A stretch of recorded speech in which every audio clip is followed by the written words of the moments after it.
Olá malta, sejam bem-vindos novamente ao canal e hoje nós vamos falar sobre o que é o Proof of Stake e o Proof of Work nas criptomoedas. Mas antes, queria-vos pedir desde já, humildemente, que deixassem o vosso like, que assim estão-me a ajudar bastante e a fazer com que o YouTube entregue este vídeo para mais pessoas. E se querem continuar a ver vídeos sobre finanças e investimentos, não se esqueçam também de subscrever o canal para não perderem nenhum vídeo. Olá, eu sou o Pedro Cardoso, sejam bem-vindos ao vosso canal onde eu te vou ajudar a poupar e a investir o teu dinheiro.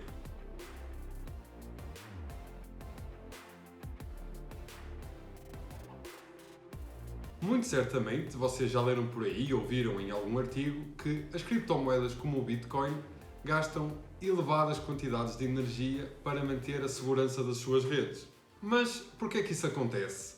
E mais importante, quais é que serão as alternativas para isso? A mineração de novas moedas exige muito poder computacional, que é o caso do modelo de Proof of Work. A ideia foi introduzida em 1993 para combater o spam de e-mails e depois foi formalizada com o nome de Proof of Work, que é a prova de trabalho, em 1997. No entanto, esta técnica nunca foi muito utilizada, até ao dia em que o criador do Bitcoin, Satoshi Nakamoto, criou o Bitcoin no ano de 2009. Ele percebeu que este mecanismo poderia ser utilizado para chegar a um consenso entre os nós da rede, garantindo assim a segurança da blockchain do Bitcoin. E este algoritmo de Proof of Work funciona por ter todos os nós da rede a resolver problemas matemáticos. E estes problemas são resolvidos pelos mineradores e o primeiro a encontrar a solução é recompensado com Bitcoin.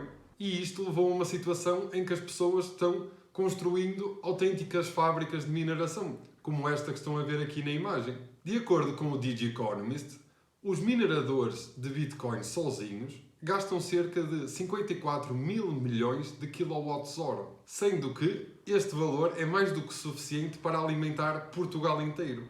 Como podemos ver aqui nos dados do Pordata, Portugal gastou no ano de 2020 cerca de 47 mil milhões de kWh de eletricidade. Mas isto não para por aqui, porque o modelo de Proof of Work dá maiores recompensas a quem tiver mais equipamentos e melhores equipamentos. E quanto maior for a taxa de hash dos mineradores, em que o hash é quanto mais poder computacional o minerador tiver, maior será a sua taxa de hash, e com isso mais problemas matemáticos conseguirá resolver, e com isso haverá uma maior chance de sermos nós a criarmos o próximo novo bloco e com isso recebermos as recompensas. Para aumentar ainda mais as chances de minerarem esse novo bloco, os mineradores têm-se juntado no que é chamado de mining pools, que são as piscinas de mineração traduzido à letra, onde eles juntam o seu poder computacional todo junto, em que basicamente terão uma maior taxa de hash, e com isso depois distribuem os lucros uniformemente. Então, para resumir, basicamente, o modelo de Proof of Work está a fazer com que os mineradores utilizem quantidades astronómicas de eletricidade. Além disso, ao incentivar as mining pools, está a tornar a blockchain do Bitcoin mais centralizada, que é o oposto do que ela deveria ser, que devia ser mais descentralizada. Então, para nós podermos resolver estes problemas, precisamos de encontrar um mecanismo de consenso que seja melhor do que o Proof of Work, ou que pelo menos resolva estes problemas. Foi então, em 2011, que um utilizador do Bitcoin Talk, que nada mais é que um fórum de informação, propôs uma técnica que ele chamou de prova de participação, que por outras palavras é o Proof of Stake. A ideia inicial e básica era que nós todos a competir uns com os outros na mineração era apenas um desperdício. Então, ao invés disso, o modelo de Proof of Stake usa um modelo de eleição. Ou seja, um nó é escolhido aleatoriamente para validar o próximo bloco. Então, o Proof of Stake não tem mineradores, mas sim validadores. Para nos tornarmos validadores, temos que depositar uma certa quantidade de moedas na rede. Depois, o tamanho da nossa participação irá determinar as nossas chances de sermos o próximo validador que iremos criar o próximo bloco. Num exemplo prático, imaginem que o João deposita $100 na rede e o Tiago deposita $1000 na rede. O Tiago terá uma probabilidade 10 vezes maior de ser o escolhido para criar o bloco. É claro que isto não é justo, porque, mais uma vez, irá beneficiar sempre o mais rico. Mas, mesmo assim, consegue ser mais justo que o modelo de Proof of Work, já que, com o modelo de Proof of Work, as pessoas mais ricas podem se beneficiar do poder das economias de escala. já que o preço que eles pagam pelos equipamentos de mineração e a eletricidade não aumentam de uma forma linear. Em vez disso, quanto mais eles compram, melhores preços conseguem obter. Mas de volta ao Proof of Stake, se um nó é selecionado para validar o próximo bloco, ele verificará se todas as transações que estão dentro desse bloco são verdadeiras e válidas. Se tudo estiver correto, o nó assina o bloco e introduz-o na blockchain. Como recompensa, cada nó recebe as taxas associadas a cada transação. Ok, mas vocês podem estar a perguntar, mas como é que nós confiamos nos outros validadores da rede? Bem, é aí que entra a participação. Os validadores irão perder uma parte da sua participação caso validem transações fraudulentas. E enquanto a participação for maior do que o valor das taxas que eles recebem, podemos confiar neles para realizarem esse trabalho. Porque, caso contrário, eles irão perder mais dinheiro do que o que vão ganhar. Então, este modelo é um motivador financeiro e é sustentável, enquanto que a participação do nó que irá aprovar for maior do que a recompensa das taxas de transações. Então, podemos ver que as diferenças entre o modelo de Proof of Work e o modelo de Proof of Stake são bastante significativas.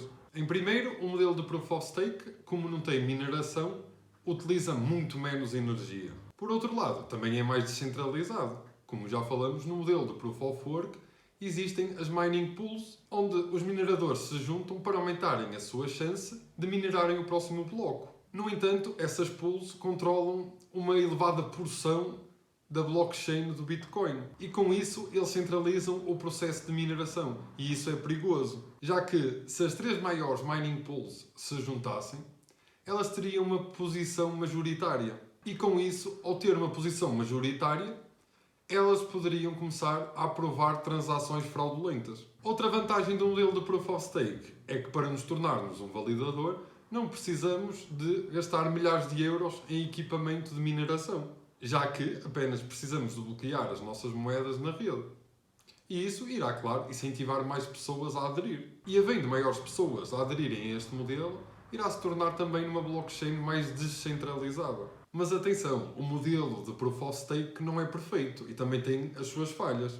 E vocês podem estar agora a pensar, espera, então eu também posso comprar uma posição majoritária na rede e controlar a rede, e assim poderá também aprovar transações fraudulentas.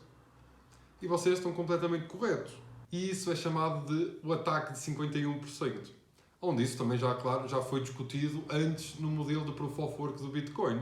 Já que na blockchain, por exemplo, do Bitcoin, se as mining pools, como nós falamos, se reunirem e obterem uma posição majoritária no mínimo de 51%, eles conseguem validar transações fraudulentas. No caso do modelo de Proof of Stake, isto também é possível, mas claro, é quase impraticável. Irá depender muito do valor dessa criptomoeda.